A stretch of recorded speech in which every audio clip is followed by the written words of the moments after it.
Hello and welcome to episode 85 of the Sober Punks podcast about meaning, transcendence, awe and spirituality with a little s. My name is Siobhan. And I'm Dave, and you join us on an auspicious occasion because like two Pro Plus riddled A-level students, we are handing this podcast in at the very last moment. Oh, it's very rare that we leave it this late. This is one of the latest we've left it, actually. So therefore, if there is any breaking news, it will be fully up to date with you when you're listening to this in less than 24 hours time, possibly. Where do you get your breaking news from, though, Dave? My mind. Yeah, exactly. I don't know what we're going to be breaking. Possibly each other's hearts. Oh, possibly. We part of the reason why we are doing this so late is because a man started mowing a lawn. It's just a peek behind the curtain every week. You remember we had the poo-poo pipe for about 2 months ago. Yeah. Now there's lawnmowers. I mean... Well, that is the breaking news. We did literally sit down, I pressed record, and a man on what I would describe as a comedy version of a lawnmower drove down the road at us. If you weren't there, it wasn't very funny. What? I didn't realise they made lawnmowers like this. What are those weird contraptions called that are... You know, they're just like you stand on them and then you go places on them. Those little electric, basically two-wheel things that you stand on. Skateboard? And maybe and then sometimes they have like a bicycle handle thing coming up out of them. So you're standing, but you can just there's a word for them, and I think tractorette. No, but I think they were considered quite futuristic. I don't know, about 10 years ago. I absolutely can't remember what they're called. But anyway, it's a lawnmower version of that, except it's much slower and really bad. And it shook off a flat with its noise. It was quite impressive. So that might happen again. So this might be a bit stop-starty. So I don't know. We'll see. It's just... or if we're in flow, you just have to put up with it. That's true. And we've said this before many times when something is going on outside and we say, I'm so sorry about all of the noise. And then when I listen to there's no noise and we just sound like we're delusional. Just sound like actual lunacy. Well, maybe we are. There's no proof that we're not. There's no one else here. Or is there? Oh. Well, on that note, we often start this we always start this podcast. We sometimes start. With a description of what we have done in the last couple of weeks, which has created a sense of transcendence or spirituality with a small s, and the other thing that I've forgotten. Meaning. And the big one. Keep in mind, guys, this is really up to date. Oh, my gosh. This is, the freshest version of this that you will ever hear. Fresh. Even though mine is literally from the day we recorded the last podcast. Oh, really? But anyhow, maybe yours is too. So, Siobhan, what have you done in the last 2 weeks or so? I think for me, so it's been another 2 weeks of, I would say I haven't done as much as I should have. And should have is a, you put it upon yourself as to what you should do. But there was a little glimmer of something that made me feel like I want to put efforts in again. I assume it was my eyes. It was your eyes. No. We were watching a conversation between Lex Friedman, someone I didn't know of. He does a podcast called the Lex Friedman Podcast. And I imagine some people will have issue with him. Yeah, possibly problematic. I'm not sure. Yeah, I don't know if he's problematic. I don't think he's problematic, but I think he's one of the people that... He doesn't view the world how I think most people listening to this podcast Yeah, and I think he's one of the podcasters, of which there are many, that will talk to everyone, where I do see the positives in that. It does mean giving a voice to some people who I think many of the people listening to this, and many of the people whose opinions maybe I care about, would consider probably don't deserve any more time than they already have, and maybe consider what they say quite hateful. But anyway, so he's talked to a variety of people, but he has spoken to John Vervaeke, who we talk about quite a lot. And he basically influences our lives in many ways nowadays. If you don't know who we're talking about and haven't listened to this before, we watched a 51-hour long lecture series on YouTube by John Vervaeke. He is a philosophy and Listener cognitive... turns off. Yeah, what the fuck? He is a philosophy and cognitive scientist, professor in Toronto, University of Toronto. We've been to see him speak in London, and he's There's he's a very whole wonderful. episode about that if you want to go a few back, Exactly. ladies and gentlemen. He's a wonderful man that just finds his way into our life quite a lot, and he has a conversation with him.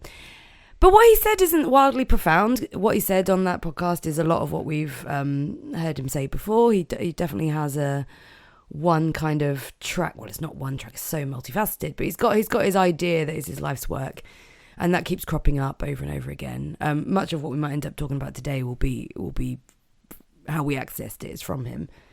But he just describes his meditation. It's multifaceted and various contemplations, various versions of movement. But he does what he calls Vipassana meditation, which is the meditation that we learned at the Silent Retreat some months ago. And again, we've done a few episodes on that as well.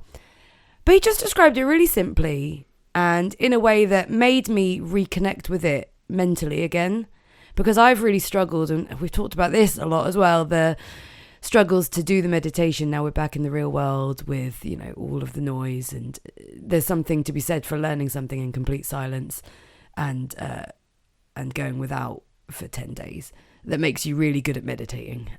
There's a science there, I'm definitely sure of it. And coming back to the real world's made it really hard. And there's days where I'm just like, God, I really just am not doing this. I'm going to keep dedicating the time, and I am going to keep, trust the process. But I feel a bit disconnected from it. Anyway, his really simple description of how he does it and his infectious enthusiasm for everything that he's involved with just made me quite excited to do it again. I remember we were watching the episode and we meditated that evening and then again in the morning. And I wrote down in my diary, like, I just feel really connected to the idea of it again, connected to the thing that is meant to bring you connection. I've had some good meditations since then. You're not meant to quantify it as good or bad, but I've had some that feel more productive since. It's still a struggle, I must say. I just feel like I'm ambling in the dark a bit with it at the minute, but I just felt it was really important to have someone else's enthusiasm reminding you why you are enthusiastic about the thing, even if at that moment you're like, I'm a bit lost with it. And not to just dwell in being lost in something and not lost in something, but disconnected from something. For whatever reason, John Vervaeke talking about meditation made me think, yeah, I'm going to keep trying that again. I think there's a funny thing. We've both read a lot of Buddhist books in fairly recent times, but actually for a little while now. And one of the things that I find about them increasingly, and maybe this, I don't know, I've never really entered this sort of world before in such a full-on way, so I don't know if this is true of anything like this, is that more or less, in different ways, they all say the same thing, and most of them, almost all of them, I mean, almost every, probably because I'm reading the basic ones or whatever, I've literally just started one now where the chapter headings it's just the Eightfold Path, and I think it's about the 10th book I've read where the chapter headings are just the Eightfold Path. But obviously that doesn't necessarily mean they're all exactly the same by any means, because anything seen through different people's eyes is completely different, and in lots of ways the books I'm talking about are completely different. But what I've found increasingly useful over time is just kind of reading the same things over and over again. Yeah. And I suppose that is what religion provides you with in a grand scheme of a way. It's the reason why church services repeat the same lessons over and over again.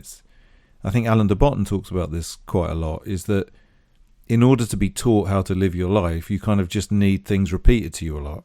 Because our memories are shit and our lives are busy and lots of different reasons. Yeah, and I also, we've mentioned this probably, but I'm realising it more and more, and there's something to be said for this, is that you are forever changing and you are forever putting things in your brain and, changing your opinions on things or learning something else that makes you see something that you learned a long time ago in a different way. And so I am just increasingly interested in going back to things and being like, okay, I'm a different person, right? Like literally a different person right now. I wonder how I'll now think of this. We do this with the Adam Curtis documentaries quite a lot, and they're incredibly long and complicated. But every time we watch them, you know, a year or two apart, I'm getting something else out of it because I've become a different person. I've got different understandings now. And I think that's so true of these Buddhist books. I feel the same as you.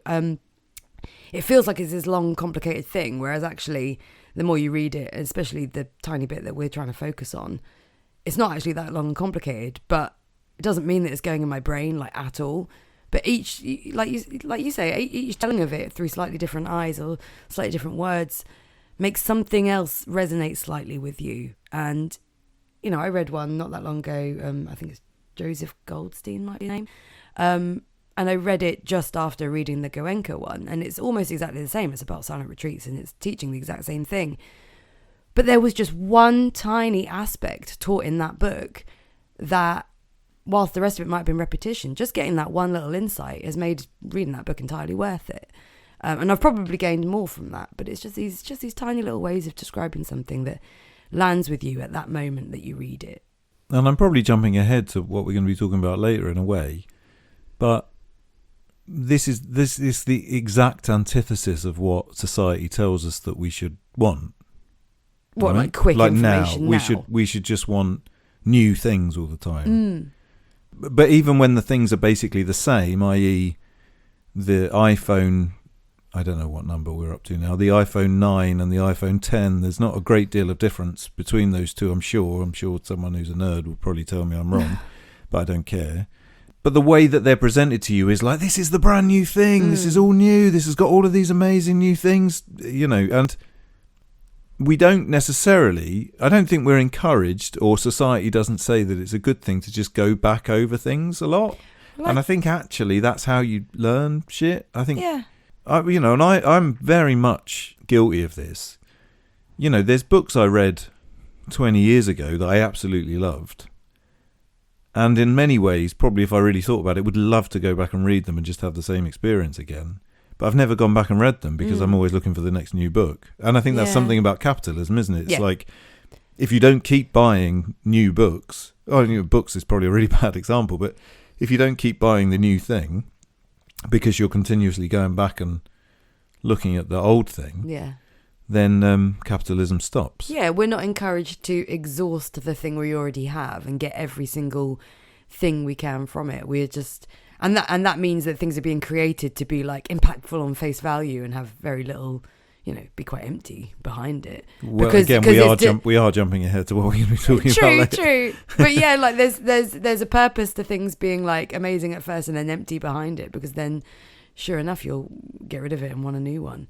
But things like religion, and in our example rereading Buddhist texts and just in different ways, and you know, reading an original text, reading someone from the 70s teach it, reading someone from modern times teach it, it's not that it's just the retelling of the same thing, it's also that actually it's not just face value nonsense or face value impact with not a lot of stuff behind it. The reason that these stories last thousands of years is because they are so deep and interesting and meaningful and multifaceted and have actual value to them. And the same could be said probably for other religious stories, because that's the point of them. They aren't just, this is it and this is what you should think. It's like, well, actually, let's leave it open to exploring. And that's, you know, that's why different sermons can be given on the same thing and people get different things out of it. The point is not what the answer is, it's the experience of trying to find it. It's it's the verb rather than the what you receive. Yeah, well, it's the thing should be read as poetry, not as prose. Yeah, it's that, isn't it? It's that there's. And I think that's the thing, going back to something continuously. And this sort of works, I think, not just in sort of ephemeral terms of like what you learn or something religious, but I mean, it's true of loads of things. Like the sort of staples that you can go back to hold within them so much more worth than the brand new thing. Yeah. In some ways, I might even, you know, the thing I thought of when you were talking about that then was like, it's kind of similar to the new vegan bacon that's come out, or the new flavour of crisps that's appeared in the supermarket, or the new sweets. You know, the first time you put it in your mouth, you think, oh wow, this this crisp tastes like this type of mayonnaise. Isn't that amazing? I've made that up. I don't know if that's Dave's not true. eating crisps in a year. Can you tell? But Mayonnaise. I don't know. I'm sure there's probably mayonnaise been such a thing. famously doesn't even taste. Oh right, something else. I know. I Insert other food stuff.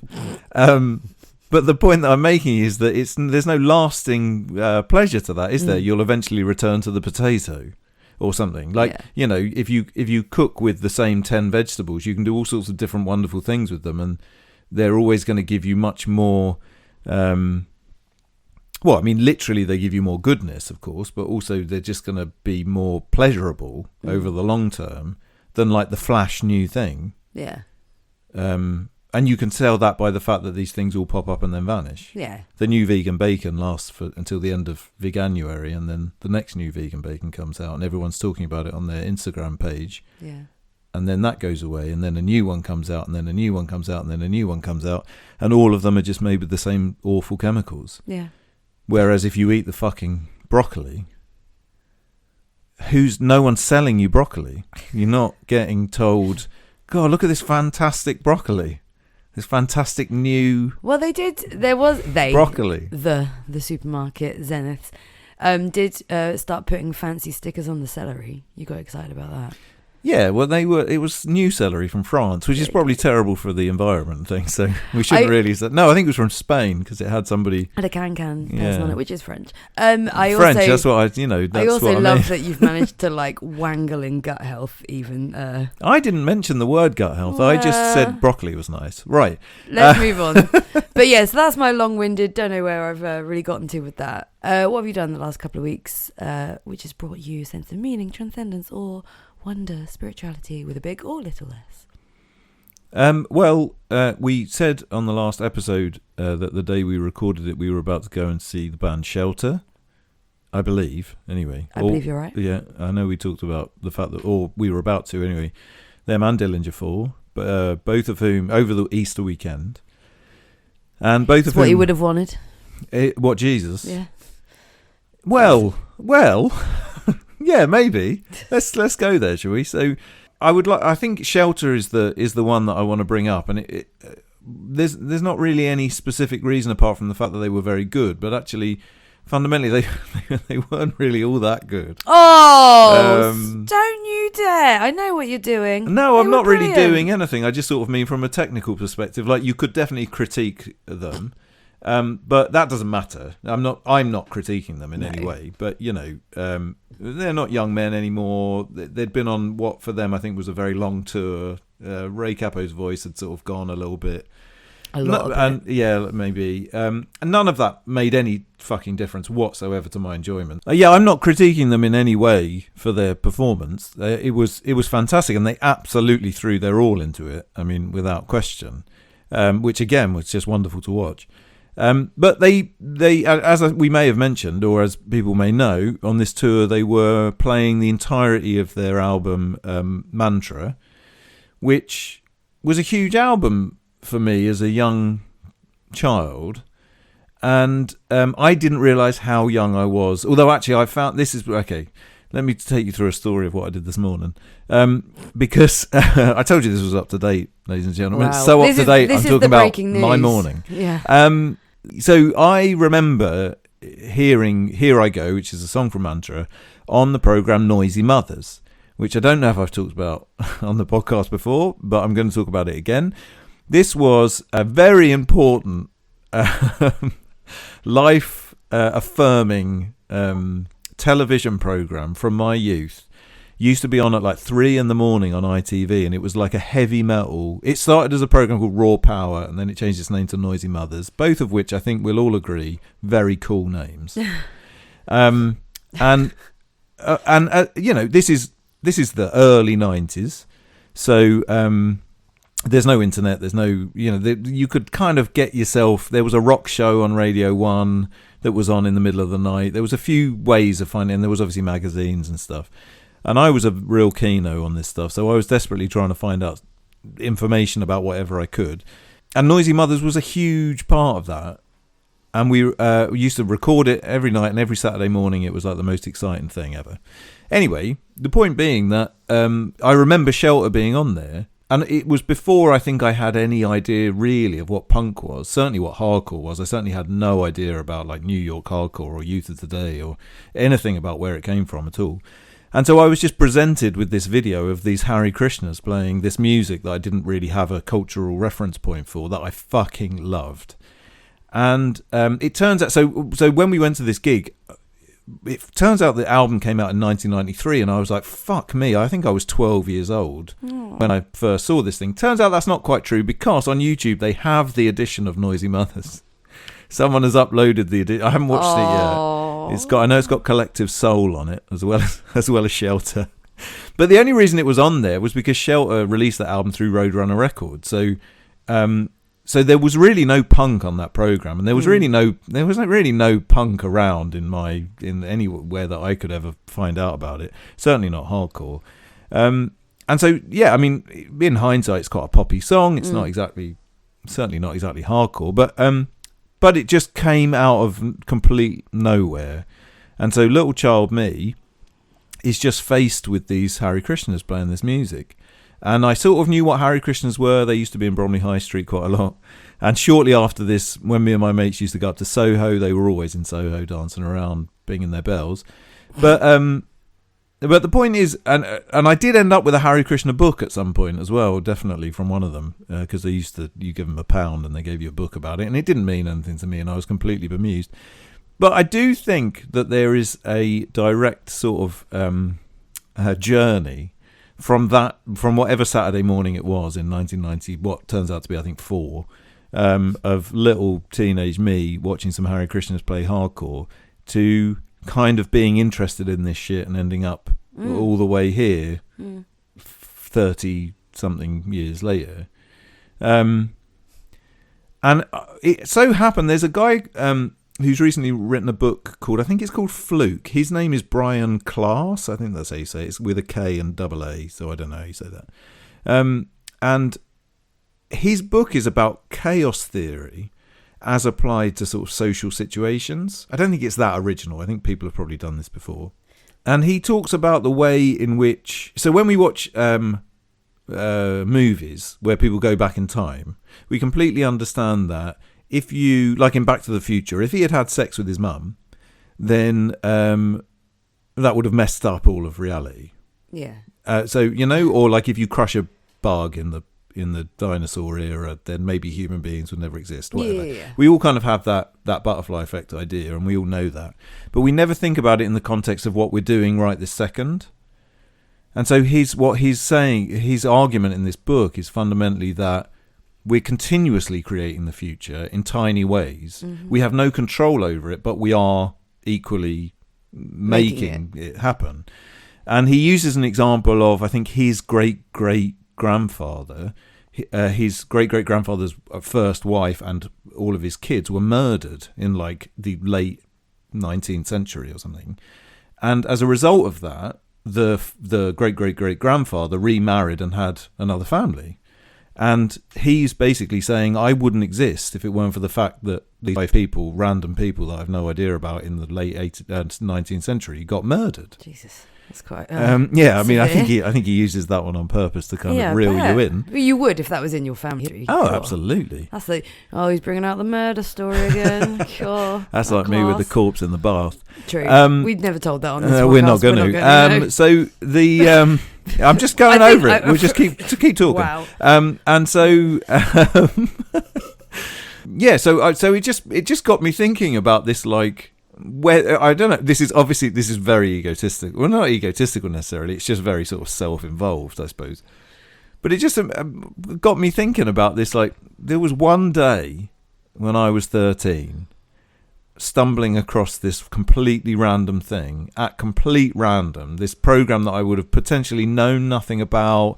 That I was specifically watching because it had like heavy metal bands on it, and this wasn't a heavy metal band, and stumbled across this kind of vague spiritual adjacent thing that I didn't understand, and it sowed a seed in my head that then followed itself through my entire life in a way.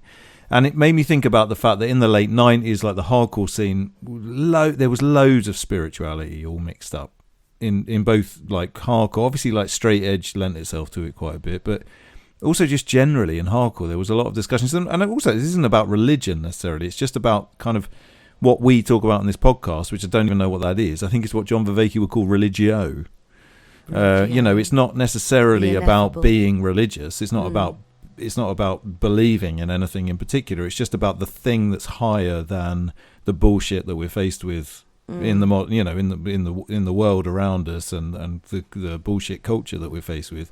Is trying to find something more than that. And in so many ways, I just wonder what person I would be. That's fine. Again, this is very self-absorbed, but I wonder what person I would be if the VHS tape had recorded the wrong, as it often did. The time had changed from what it said in the Radio Times or something, and instead of getting Noisy Mothers, I got an episode of some weird Open University like thing. Maybe then I would have been interested in archaeology or something. I don't know. I like that. It's that thing that comes up in like multi different realities. Every time you make a decision, that's one path, and if you'd have taken the other one, it's a different path. Yeah. So there's like so many doors. Yeah.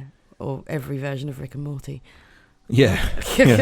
But it is wild because, I mean, this is all really obvious shit, and it's just like basic sci-fi really. But, just imagine how many... That was just like the tiniest thing. It was the smallest thing that could have possibly happened, is that Dave happened to watch a music video in 1994.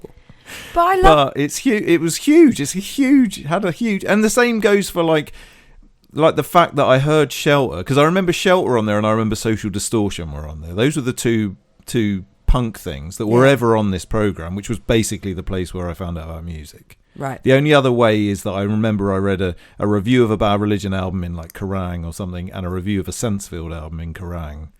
Probably both in like maybe a year later or something. That's as close to punk as I ever. Apart from that, it was just this word that I thought sounded cool when I bought some albums that looked like they might be punk. Can I have the punk albums, please? Yeah, kind of. All right, from Mr. Music and Tiny Video Cullen. Club in Orpington High Street.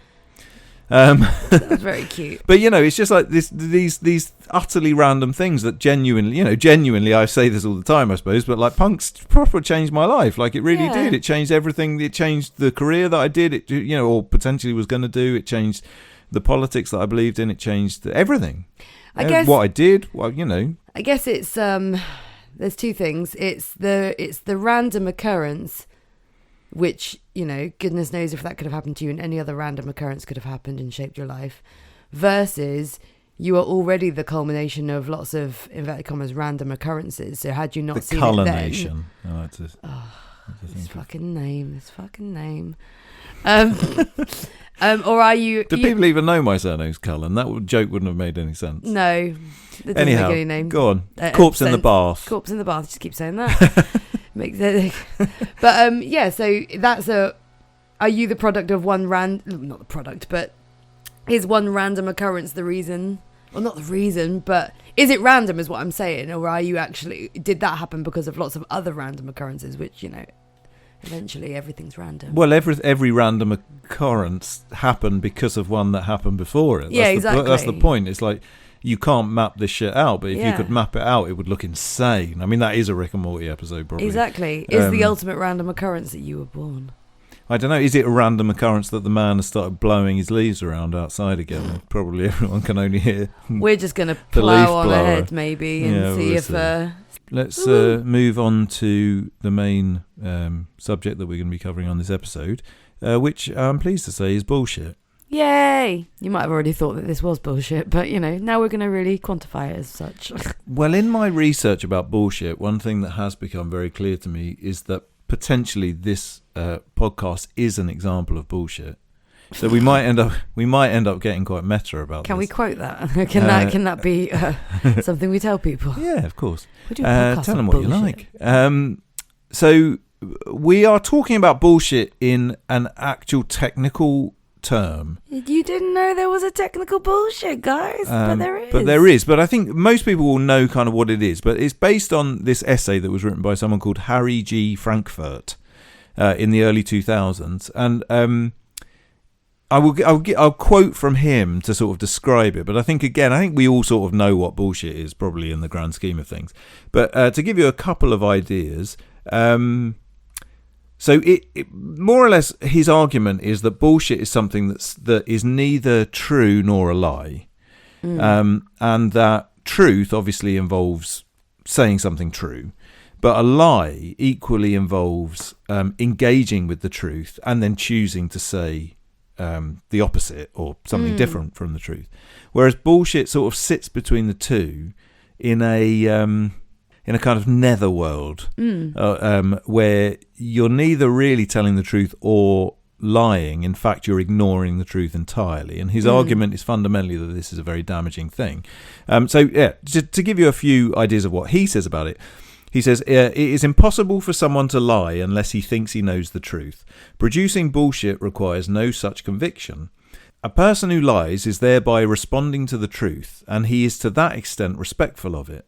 When an honest man speaks, he says only what he believes to be true, and for the liar, it is correspondingly indispensable that he considers his statement to be false. For the bullshitter, however, all these bets are off. He is neither on the side of the true nor on the side of the false. His eye is not on the facts at all, as the eyes of an honest man or of the liar are, except insofar as they may be pertinent to his interest in getting away with what he says. He does not care whether the things he says describe reality correctly. He just picks them out or makes them up to suit his purpose. So I think that probably does a good job. I'm going to give you another quick blast of Harry because I really like this. He describes that there's a similarity between hot air and bullshit. So when you say like someone is full of hot air, I think we all understand what that metaphor means. And so he says, when we characterise talk as hot air, we mean that what comes out of the speaker's mouth is only that. It is mere vapour. His speech is empty, without substance or content. His use of language, accordingly, does not contribute to the purpose it purports to serve. No more information is communicated than if the speaker had merely exhaled. There are similarities between hot air and excrement, incidentally, which make hot air seem an especially suitable equivalent for bullshit. Just as hot air is speech that has been emptied of all informative content, so excrement is matter from which everything nutritive has been removed. I love that. And so this is written in the early noughties, and Frankfurt says that he doesn't believe that the amount of bullshit in the world has increased. He just believes that communication has increased and therefore we see much more bullshit than we did before. Now, of course, in the early 2000s compared to now, you make your own judgment, I suppose. There's possibly, maybe we'll get into this, maybe there's an argument that bullshit has increased. Maybe there's an argument that just communication has gone into absolute sort of override. But fundamentally, he describes bullshit as opinions expressed despite a lack of knowledge, and he uses examples of politics, religion, and art. So I think that does describe the Punk's podcast in many ways. Yeah, shit. But ultimately, and I think we've seen this a lot in modern time, is that it leads to a growing disregard for the truth. So I think the ultimate, to me, when I was reading about bullshit, the ultimate to me is probably advertising. Yeah. And I think has always been advertising. Advertising isn't necessarily a lie. In fact, I think by law, fundamentally, it can't be a lie. And we go back to capitalism, I suppose. Capitalism is convincing you that you need something that you don't really need. Yeah. And so in order to do that, how does one go about it other than to bullshit you? And I think the kind of sad fact about how bullshit works in advertising is the person making the advert is knowingly bullshitting you, but it works because we allow ourselves to be bullshitted, in as much as we watch the advert knowing intellectually that the wonderful situation that's happening on the advert, that's trying to sell you the product, that's trying to say, if you buy this product, this wonderful situation will happen to you. You know intellectually that that's not true. So you know that you're watching something that could be a lie.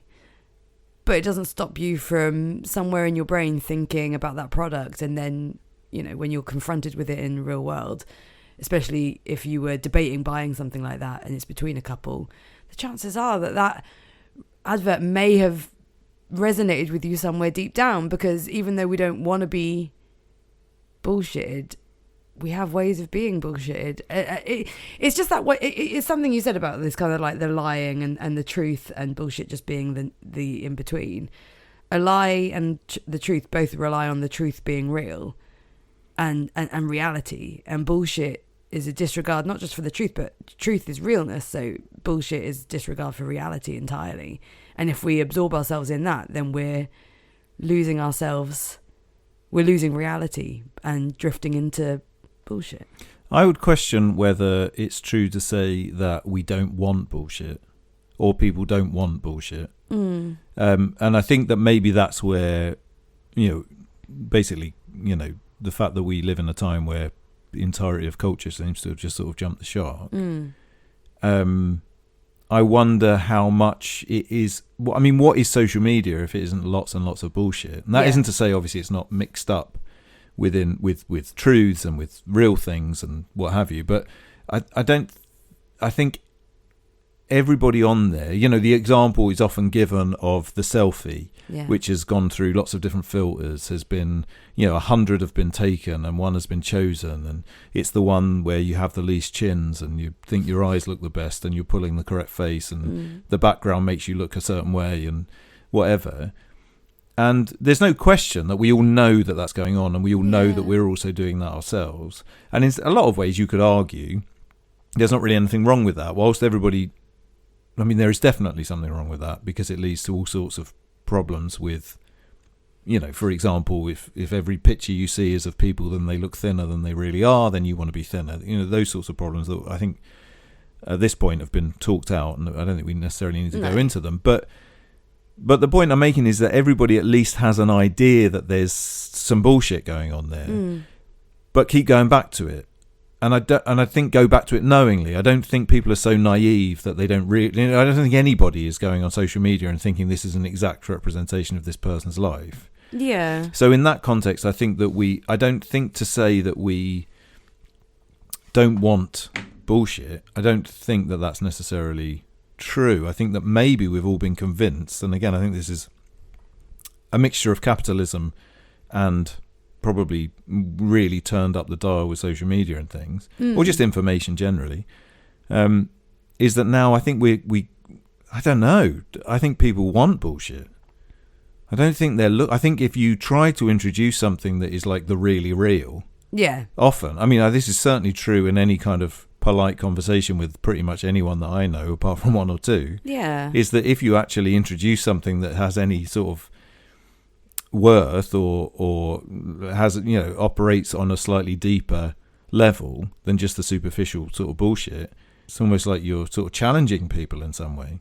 I just wonder whether it's something inherently human in the brain, because like you say, that the really real and the truth of things, and acknowledging you've been lied to means you have to acknowledge the truth. That is, and that you've accepted the lie. Probably. Yeah, I suppose there's an ego element to this, isn't there? It's just so interesting that we are so susceptible to bullshit, because it's like, you're right. We do it knowingly. It's kind of the easy thing to do, the non-challenging thing. Yet a bit of us know that it's not real. Yet we can't. That we don't get out of it. We don't, like you say. You say to someone like, I don't know, I can't give a good example without putting social media in there again, but you like you say, you confront someone with the truth and people just go, but and carry on with whatever they were doing because it's somehow easier, knowing somewhere along the line that it's not bringing them happiness or, I don't know, reality. And it's hard to word it exactly. I think if you use advertising as an example, so if you compare the two, almost use one as a metaphor for the other, I think this is true, or at least one of the reasons that's believed to be true, is that advertising fiddles with our monkey brain. Yeah. So it doesn't really matter whether you're perfectly capable of seeing that you're being sold to, for example. That thing about being advertised to, and then when you're in the shop and you've got 5 options, you pick the one that you've been advertised to the most, which is definitely the case. Otherwise, companies wouldn't be spending vast amounts of money on advertising. And I think we've said this before on the podcast. The people that are advertising to you know a lot more than you do about your own psychiatry. Like, they're very clever, very, very clever, very well resourced people. But I think there's something about consciousness and subconsciousness which largely plays into this. John Vervaeke gives an example of the pub the beer commercial. And so the beer commercial shows a pub or a bar or whatever full of extraordinarily attractive people, all having the time of their life, all smiling, all thin, all white teeth, all all having making loads of conversation with each other in the bar. And so you watch that and you think, oh wow, yeah, it'd be brilliant. I want to drink Jack Daniels or whatever.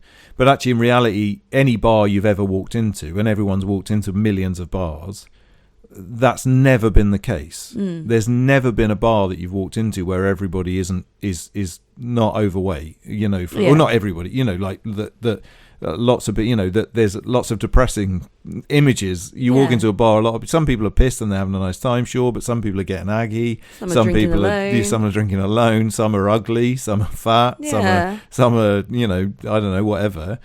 And it certainly doesn't look like any bar in any advert, in any alcohol advert ever. But so that should be a really easy one. All of us should immediately, as soon as we see the whiskey advert that shows the bar where everybody's pretty, we should all think to ourselves, oh, that's like science fiction or something. I mean, that's just nonsense. But we don't, because it fiddles with our monkey brain and it says, God, imagine if you were like these people. And it's almost cruel because it's picking on... It's very cruel. Well, it's picking on another, massive part of, what John Vervaeke would call the meaning crisis, in that we're so isolated and so longing for connection, even if we don't realise we're longing for connection. There's people that will say happily, oh no, I don't need this, that and the other. But we're human beings and we're learning more and more about our need to be connected to other people. So it's kind of really horrible on two levels. It's like it's knowingly bullshitting you, but using the one thing that we know deep down humans really need and really want, knowing that the people who probably are going to be buying this the most are the ones that are possibly the least likely to have it. It's just it's so cruel. Well, I think it's cruel on a third level as well, which is a bit meta, but I think is absolutely true, is that the thing that it sells you doesn't exist. So therefore, if you have this idea, and again, this is all subconscious, I'm not suggesting anyone's consciously thinking this, but if you have this idea of, wow, look at that pub in that whiskey advert, wouldn't it be amazing if I went to that pub and then I could really connect with people? I'm going to go to a pub and I'm going to connect with people. Well, if you go to a pub, you might connect with people, except that when you walk into the pub down the road from yourself, there's not going to be any of the people that you want to connect with, because you want to connect with the people who are in the advert, who aren't pissed, who aren't aggro or aren't whatever. And so it provides you with an impossible it both sort of niggles at your meaning problem, but it also provides you with this sort of example of something which you will never be able to actually get because it's not real, because it doesn't exist, which is where bullshit lies. Because again, truth and lies rely on there being a truth that everyone accepts is a truth. And bullshit is feeding you non-reality. And there's something, so I'm reading a book that you kindly bought me, that's another, I think it's a dissertation, that John Vervaeke wrote with a few other people. It's about zombies, and it's actually really interesting. It's about zombie films and how zombies and apocalyptic culture has seeped into our world, and why that might be, and is it indicative of a meaning crisis. And it's the precursor to the meaning crisis lecture series, it turns out. And he brings up bullshit in this, and I think he quotes that book is pretty much, that little essay is one of the most influential things on his thinking. He really likes Harry. in that bullshit book. But he talks about why bullshit is cyclical, and why it's not just knowing it exists isn't enough. It's the whole nature of it is quite difficult. Salience grabs your attention, but by directing your attention, you can make things salient so that they grab your attention even more. The directives of that salience can be entirely disconnected from the depth of realness, and when this happens, you seek merely the catchiness of the idea, the person, or the prospect, and not the substance of its consequence or the reservoir of its competence. This means you can bullshit yourself merely by directing your attention to certain things over others, selecting certain details over others, and choosing certain expressions over others simply because they come to you more quickly, because you've conditioned yourself to favour them more automatically. We can build a commitment to models of thinking and acting solely based on their salience. We can condition ourselves into retaining an idea regardless of its integrity. Our concern for relevance can come at the cost of our concern for truth, and this begins the circle of self-deceptive behaviour. And I think that, like, just super sums up. You might intellectually know you're doing something bullshitty, but the problem with bullshit is it feeds itself. So if you engage in it at all, even if you engage in it knowingly, it's quite a. This sounds quite negative, because I think there is a positive to come from this, but it's just being aware that you can be clever and you can know that this is happening, but your brain is wired so that it will pick something familiar and safe and salient over truth. And our brains are wired to do that. And in order to seek truth, you've got to make some effort to remind yourself how to do that, to have practices that bring you back to, okay, let's think about what's actually real and not just automatic. Because our brains are hardwired, primeval brains that just wanted the easy thing that's going to keep you alive and not really the thing that's real. But because we keep drifting into what's not real, we just have this nagging feeling that we're like, I'm missing something. What am I missing? And, historically people have gone, oh, well, it must be faith, it must be religion. And in those religions and in those faiths, you find things that we can sit here with an atheist hat on and say, well, that's not real. There's no proof for that. But yet those people are more connected. There's just something about salience grabbing overtaking realness. Well, I did want this episode to not just be a negative. Yeah, sorry. No. You. I think you brought up the perfect thing to move it around, because actually the beauty of that is that salience thing is that you can make whatever you choose to be salient. So the culture is going to push one certain thing on you, and largely for most of us in the West, that culture is a capitalistic one, mixed up with whatever the fuck we've ended up with through people bickering on the internet. I don't know what that is. That's not capitalism. It's bullshit. It's the sort of mega bullshit. Well, I think John Vervaeke has a fun term where he employs the 4 horsemen of the apocalypse. And what is it? War, famine, pestilence, and death. And war is the one that he uses for politics. And he says all 4 of these are like intrusions on our ability to see reality and ability to connect with people.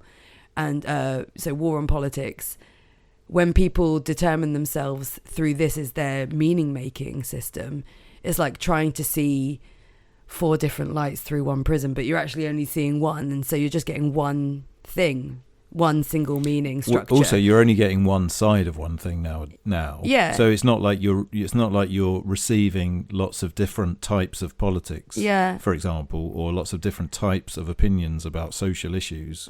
You're just getting one. Yeah. And just one. And if you define yourself by this one meaning in life, you're only seeing one colour. You're only seeing the world through one lens. And that will eventually fail you because you're multifaceted and you need more things in that. But I think the problem is, and I'm not going to bring up any specific thing, but I think it's failed people at various different points throughout recent times. The thing is that rather than saying, oh shit, I can't be this and that at the same time because this thing has completely confused that and I can't be both these things.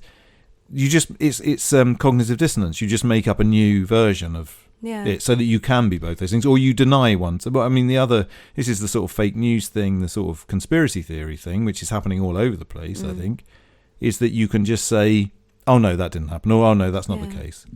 And people used to say that religious people said that and were quite denying. Well, they probably did. I'm sure that they are. But I think John Vervaeke argues that pseudo-religions and anything that comes afterwards, because it doesn't have any method for like bringing you meaning, even though you think that it does, because it's all single meaning, it just fails in the end. It just absolutely fails in the end every time. But there's something in the fact that we're longing, because you could have an opinion on something and it's definitely a telling of the time, but like your opinion wasn't your entire being before. Like you could have many opinions on things and you could accept that you could be wrong and you could be flexible. But our culture isn't really driven that way anymore, because I think we put the efforts, or maybe it's argued, I don't know necessarily, I think it, but like it is argued that we put our efforts into, we just so want meaning that we put all our efforts into finding meaning into our opinions. And so our opinions become everything to us. And it's like, actually, but I think there used to be so much more. Yeah, what I see more and more, though, is that those opinions, in reality, when you actually talk to people, those opinions aren't their entire identity. It is just a social media cloak. Or you know, it's that thing where social media has kind of infected the world around you. So you become the insert whatever opinion guy, and therefore you've become that person. But actually, in reality, everybody, you know, certainly everyone that we know is quite intelligent and is able to think around things and what have you. And certainly if you ever have a discussion about these sorts of things, they can see different sides and whatever. But you've become you've put yourself in the trenches, and so therefore you're in the trenches. And I do think that there was a while, probably pre-COVID, where that was just something that happened on social media. And so you could kind of, again, there was a cognitive dissonance there as well. You could kind of be the person that was really outspoken about thing X on social media, but actually just go and get pissed with your mates. Yeah, and still connect with them in some sort of way. Yeah, but I think lockdown might have changed that a little bit. And I think it's probably really practical. It's probably because we did sort of become our social media meme. Not meme, whatever it is, avatar, during that time. But going back to the salience landscape thing, yes. or what we give salience to, which I think is the really positive takeaway from all of this, really, is that you can choose to put salience in whatever you want to put salience in. And actually, I would use as an example possibly what I was talking about seeing Shelter in 1994. Sorry to go back to it, but in a way, that wasn't something I chose, but it is an example of where something is made salient to you for reasons kind of beyond your understanding. Yeah. And how that salience, then you start noticing things over a long period of time, and it leads to something positive. So in that context, it was that somebody made it all right when I was very young for me to think vaguely in spiritual terms. Now, of course, my life progressed as my life progressed. I went through lots of different periods throughout my teens and probably my 20s too.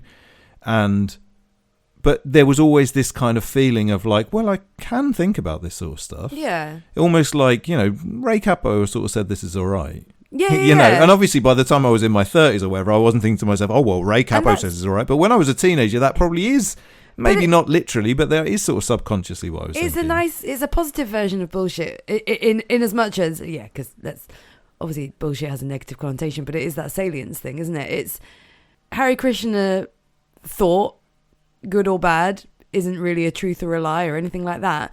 But what Ray Capo's doing is just making it approachable and real to you in a way that isn't saying this is definitely true, or, you know, someone else coming along and saying that's definitely false. It's just someone you trust saying that this thing might be good.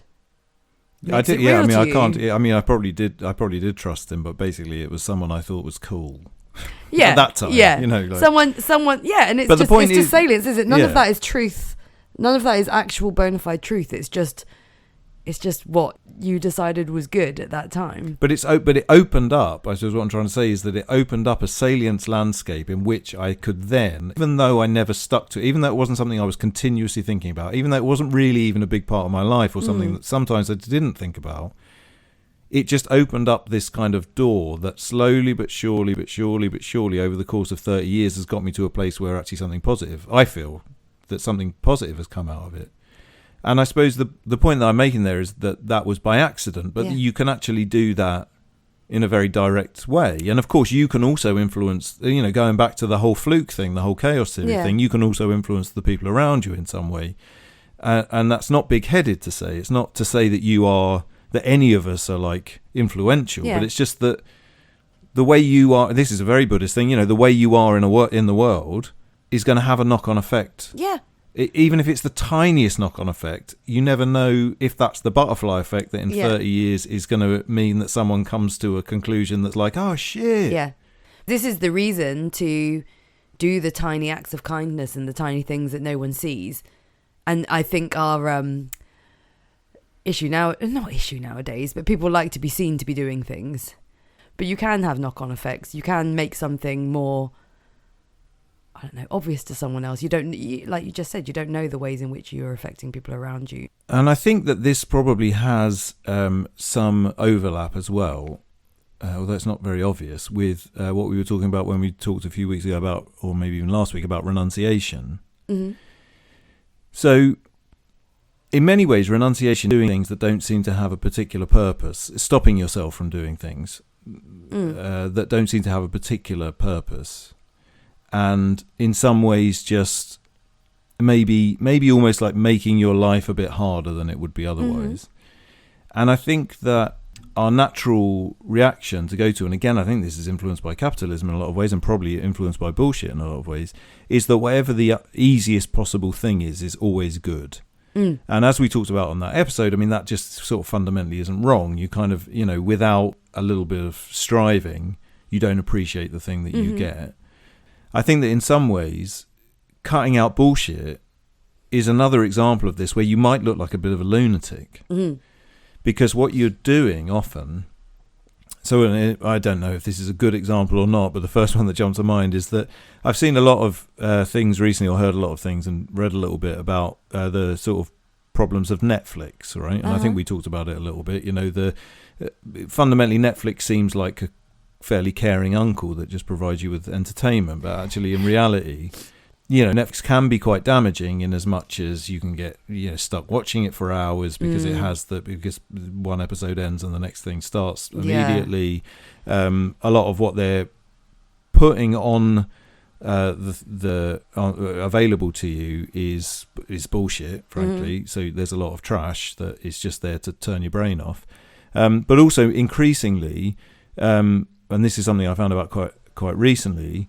So they're making programs now which are specifically revolve around what they found out about through watching what you watch. Ooh. So an example of this, and this is quite an old one, and in possibly quite a dark one now, because one of the people I'm going to bring up, but I know nothing about this really, but I just heard someone talk about the program House of Cards. Mm-hmm. Apparently, the only reason House of Cards was made was because on enough people's not algorithms, that's the wrong turn of phrase, isn't it? The tracking that they were doing on enough people was that people that like Kevin Spacey films also liked a certain political thriller, and also liked, I think, someone else who starred in the program. So as a result of that, Netflix said, right, these three things have become. So let's make a program which mixes those three things together, which seems extraordinarily specific to me. Yeah. But I think that there's been a few where the way that the show is made basically it's almost a little bit like how Facebook works. They're making shows in order to make sure you don't turn off their platform. And that's exactly how you end up in like bullshitting yourself, isn't it? Because you're just having fed back to you what you already know and like, which means you're just having yourself reflected back at you, fed back to you, and go, oh, this is good because I already know that I like it. But you never learn, you never grow, you never find out anything you didn't already know and didn't already like. And we know that, they've worked out over years and years and years of culture and of religion, of everything, that unless we grow, we just stagnate and become these people that have no meaning and have this deep sense of longing for something. And I think, this is where faith and religion has come in, because it's always, if you're saying grow, that means that there's something bigger to have. But we're learning more and more that this is where we get our meaning. I think John Vervaeke talked about it, this happens with moments of insight, because all of a sudden you realize something that you didn't already know, and something that was not known to you becomes known to you. That's a good version of salience, and you keep growing and you keep learning that way. But if you keep just having the thing fed back to you that you already know, then you're only going to stay in the bubble so small. and never have those moments that we all acknowledge make us feel good. Absolutely. But ultimately, if you bring this down to on a really practical level, if you get rid of your Netflix account and you replace the time that you spent watching Netflix with a meditation practice, and you go to your friends and they say, "Oh, did you see this new program?" And you say, "Oh no, I don't watch Netflix anymore, I meditate," they would look at you like a fucking lunatic. Yeah. Yeah, and I find this all the time. Like, I gave up the news a really long time ago, very, very long time ago, as in the TV news, and then slowly but surely have removed everything from my life. Not necessarily entirely deliberately for this reason, but the last bastion of thing that was giving me any sense of what was actually going on in the world was social media. And so when I came off that, I now just do not know what's going on in the world most of the time. Now, you can critique that, and that's fine, but overall, it's definitely improved my life. Now, the thing is of course, if I go to work and someone brings up something that's happening in the world, and I say I have no idea, or someone's dead, some famous person dead or something, oh shit, so and so dead. People think you're an absolute lunatic. Well, it's Luddite, isn't it? Like, you just look like a little not Luddite, but you look like a little hermit that's. Well, yeah, probably. People can't understand how you don't know these things. But the point I'm making isn't really that, and I'm not moaning about that. That's fine. I can perfectly happily be the Luddite. In fact, I'm quite proudly the Luddite. What I'm trying to say is that it's not normal in our society. I'm not really talking about myself. Yeah. It's just not normal in our society for us to turn around and say, "I'm cutting out all of these things," which everybody says, "Well, why? Why are you cutting that? Why would you not want that?" And I had this discussion with you after the silent retreat where I came absolutely, completely convinced that getting any information was the problem at one point. Now, I'm not saying I was thinking at my clearest, and I'm not about to argue this point now, but it did strike me that there was and I think this is valid, that there's always a trade-off. I more or less came to the conclusion that just the internet in the grand scheme of things was just awful, and that most of the reasons that people gave for why would you think that? Because it confuses me sometimes, because there's loads of people that really critique the internet, but they all start, I might have said this before, they all start by saying, well, of course it's brilliant. Of course it's brilliant. I mean, we're not suggesting that the internet isn't brilliant, but social media can be a bit damaging, for example. And a lot of people say, of course, social media is wonderful. It's absolutely brilliant. The problem is it's got some algorithms that, we're not very happy with. I came to the conclusion that the entire thing was an absolute nightmare. You're just go the whole hog, guys. Why you being No, I wasn't trying to do anything. It was just the conclusion that I came to when I was silent for a long time and possibly mad. But the point is that I think there's some valid aspect to it, which is that we don't look at it in a critique enough. So what everybody often says is, "Oh, it's so amazing, isn't it? Like, you can talk to your nan in Australia." But not many people have got nans in Australia. And I think I might have said this on the podcast before, but if you're talking to your nan in Australia every day, then your interactions with your nan in Australia are just going to be shit. You're just going to be talking about what you saw on telly or whatever. Yeah. Whereas there's a beauty actually to only being able to talk to your nan every month who's in Australia, because then you have an amazing conversation. What's better, a daily constant update of bullshit, or one really worthwhile conversation? And I think society has decided that what is much better than the worthwhile conversation is just a continuous stream of bullshit.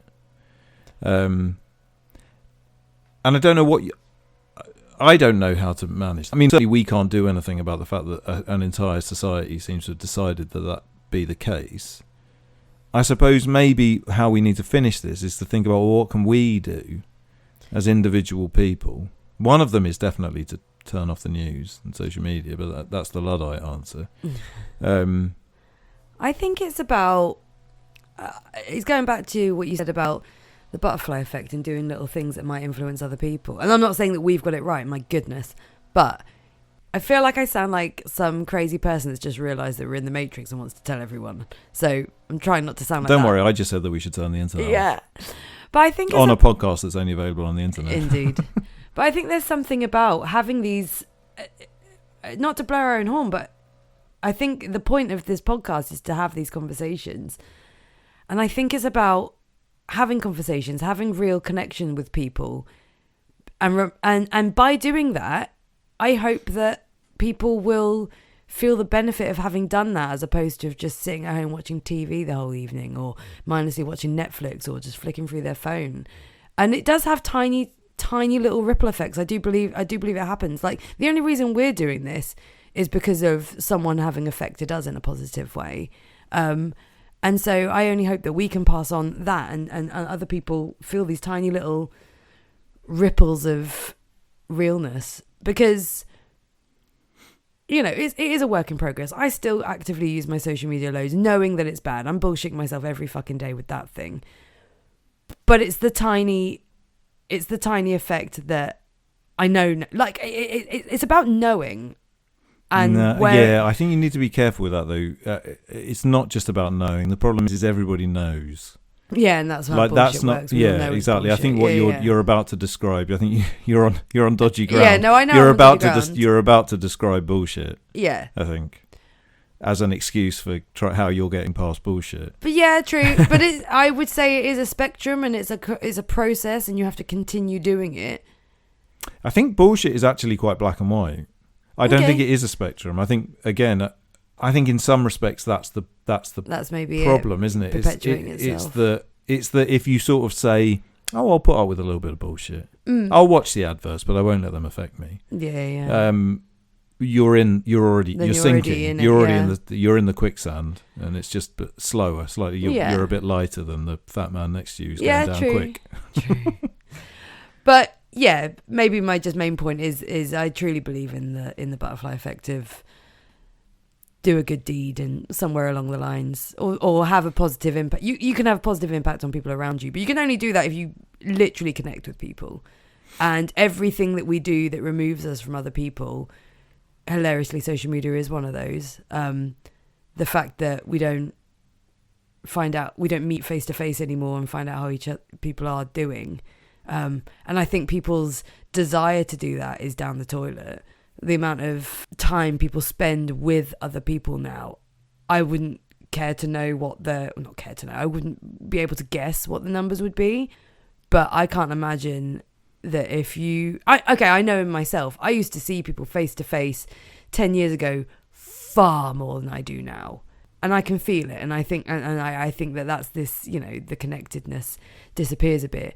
But I do know that every time I meet someone face to face and have a real conversation, I can remember it, I can recall it, and it has more of an impact than any quick text message to someone and any other version of contact that isn't physically seeing someone with their face.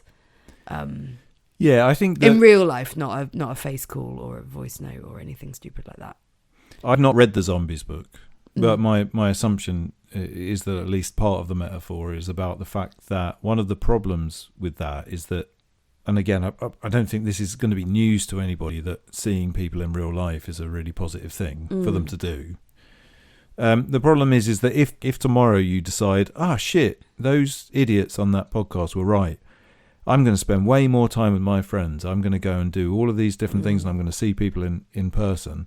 The problem is that the zombies are everywhere, and our friends. But you can't do that within a society whereby that is unusual. And in a way, that was what I was getting at. I didn't really finish my point, I suppose, but about the Netflix thing. It's like doing healthy things has become extremely unusual. Yeah. And so and it's fine. I don't mind being a weirdo, I suppose, but I think a lot of people would mind being a weirdo. So to engage in a way and with things which are actually useful to you and are actually helpful to you and actually going to provide you with meaning has become quite an unusual thing to do. So therefore, even if you decide tomorrow you're going to have loads of one-on-one interaction with people, the people aren't probably going to, the people, in inverted commas, probably aren't going to want to have one-to-one interaction with you, or they'll want it, but it will be too unusual, or it'll be too sort of not the norm. Yeah, but then I wonder if it resonates somewhere deep down. Like, maybe. I do think, you know, the longing for connection is there somewhere. Those who are ready to have it resonate, or in a point in time where it'll happen somehow. I believe that. Yeah. I just think it's not immediate. So you do have to keep pushing. No, but I sound like a mental person trying to push a cult onto people, and I don't mean it quite like. Well, you're inviting people to your Baptist church, which is basically just you in a room having a conversation with them intensely. basically. But I think there's something else that you Join. could probably do within that context. Let's just assume that I'm correct about what the metaphor of the zombies is. A lot of it's about bringing stuff into your own life as well, right? Yeah. I mean, the thing is the vast majority of stuff that we can do, and, we say this over and over again, and again, it's really obvious, and probably everybody listening knows exactly what I'm going to say, but is, rather than watch the reality TV show on Netflix, is to pick up a good book, or, or watch a good movie rather than a shit movie. I mean, you don't even have to change your life that much. Again, fill your body with better food, whatever. Like, there's loads of things that you can do that I don't think in and of themselves will bring you meaning, and they certainly won't get rid of bullshit, but you can reduce the amount of bullshit that you're putting into your own brain or into your own body. Doesn't I think Ray Cappo said it in his book, just to bring it back to Shelter. Doesn't he say something to the effect of, like, what you put in your body is what you, like, what you... Yeah, what you put in is what comes out. What you are, what you come out, yeah. So if you watch mindless amounts of crap on Netflix, then you become someone that's full of mindless amounts of crap. I think he actually said that at the gig, so I think it's probably become his little phrase. He's probably there's a couple of things from his book that I noticed he said between songs, which is nice. No, it is. It's a wonderful thing. But yeah, I suppose it's just sort of emptying yourself of noise around you, really, and trying to create something worthwhile. Well, later there will be the benefit. Yeah, absolutely, and it's certainly not immediate. Yeah. I have a quote from a book that you talked about last week called Steppenwolf by Hermann Hesse. I have now read it. It's fantastic. There's a bit in the book where he does talk about religion, or someone talks about religion in the book. But I think when I use this, I'm not really talking about religion in the grand scheme of things. Again, going back to what we said way earlier, it's more about sort of religio. Rather pleasantly, this quote is actually from page 108 as well, which I really like. But anyway, the quote is, "To be religious, you need time. You even need something more. You need to be independent of time. You can't be seriously religious while living in a real world. And what's more, taking the things of that real world seriously, like time and money and a whole list of other things." And that sort of reminded me of, you need to remove yourself from both the time you're living in and literally what is going on at any given time, in order to have the space to fill it with religio or religion. So I mean, if you were planning on becoming actually religious, you need to provide this massive amount of space in your life in order to do all of the things it takes to become religious. Well, most people listening to this podcast aren't going to want to become religious in any way. But you can replace religion with whatever thing it is that provides you with meaning. Yeah. And the best way that you can do that is by removing bullshit from your life, 100%. Whether it be the bullshit coming in or whether it be your own bullshit, because we are all, without question, full of this stuff. And it's worth having a little think about where it is that you are bullshitting both yourself and other people. Yeah. As we both need to, I'm sure. Yeah, no, but I think that's part of it, isn't it? It's not just sitting there and accepting. I think people will regurgitate things that is bullshit as reality, not realizing how much they're diving into something that is not reality, and then wondering why they're upset, depressed, longing for something. And it's about taking that step back and just being like, where am I being bullshitted? Like, where is this not real?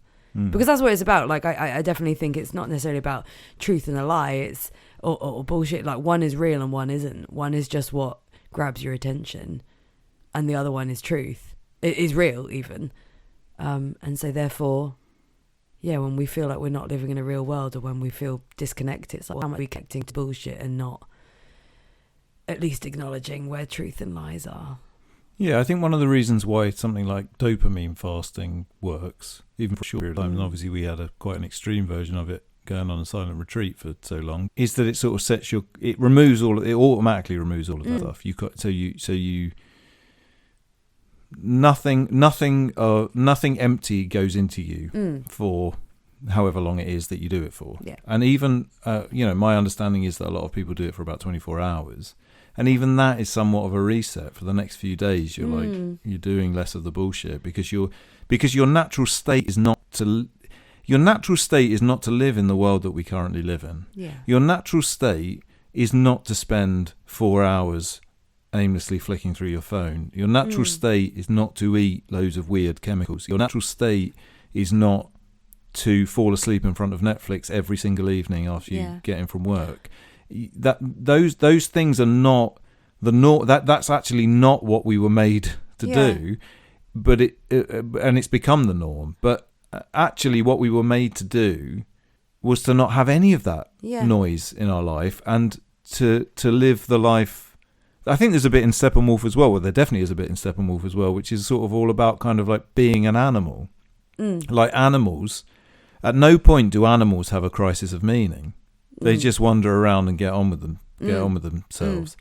You know, at no point do they get bored or get. Well, we don't really know that, I suppose. But you know, they don't. And of course, you can say, well, they don't have consciousness and whatever, or they have consciousness, but they don't have sort of critical thought. This or whatever. Is the existential nightmare. I mean, maybe it's a bit late to bring this up, but but I think one of the things I learned from the silent retreat is that you could just live like an animal. Like fundamentally, you were just there to reflect, I suppose, eat and sleep a bit.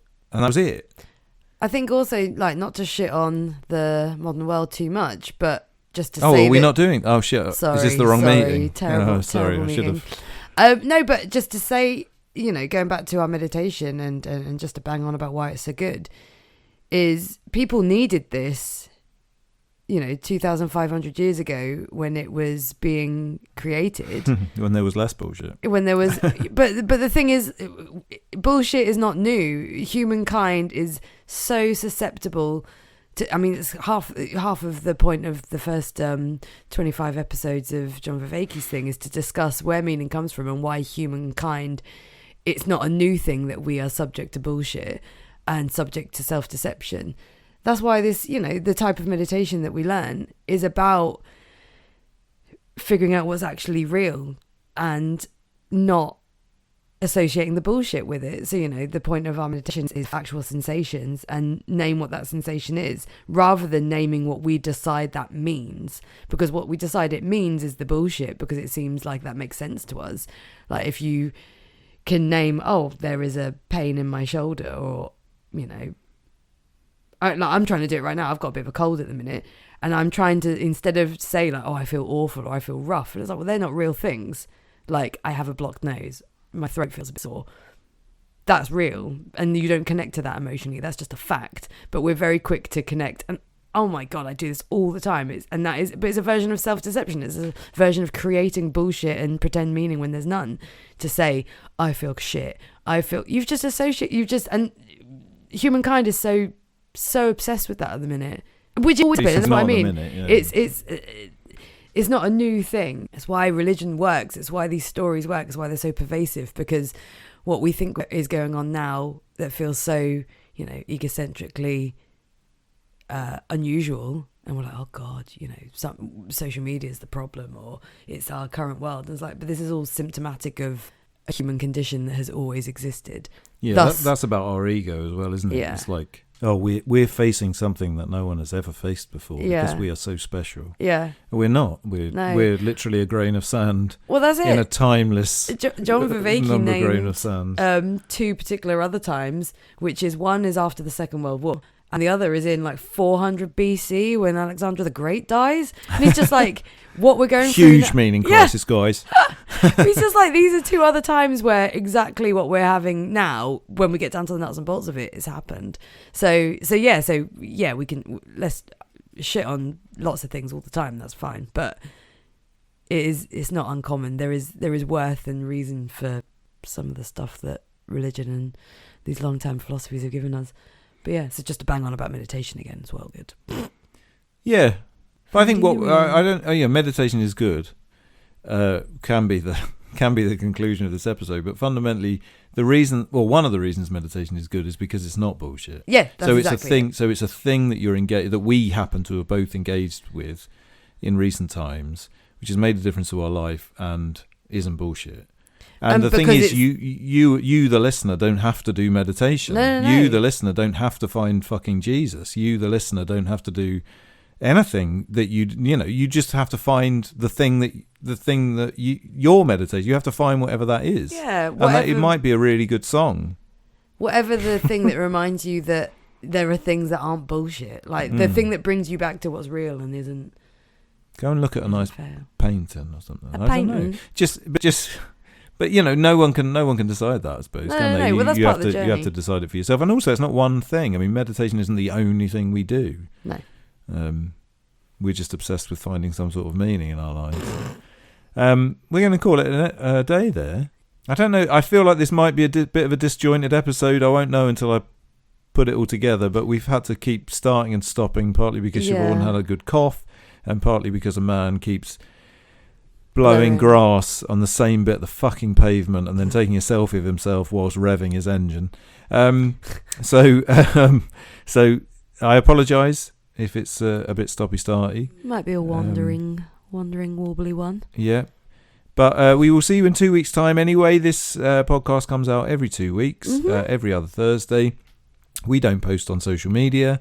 I am in the process of getting some stickers made. Yay! They're very pretty. We might actually advertise ourselves in some coming to a toilet near you, some sort of actual physical way. But who the fuck knows when we're going to give it to you? But if you'd like some stickers, if you see us, ask one. Yeah, or email shamcityroasters@gmail.com. You can stick them on your own local toilets. I don't mind. We have been the So Bet Punks podcast. We have indeed. Come back and see us sometime. Oh, welcome to our lounge. Look for the bullshit in your life and remove it. Easy. Unsubscribe. Goodbye. No, bye.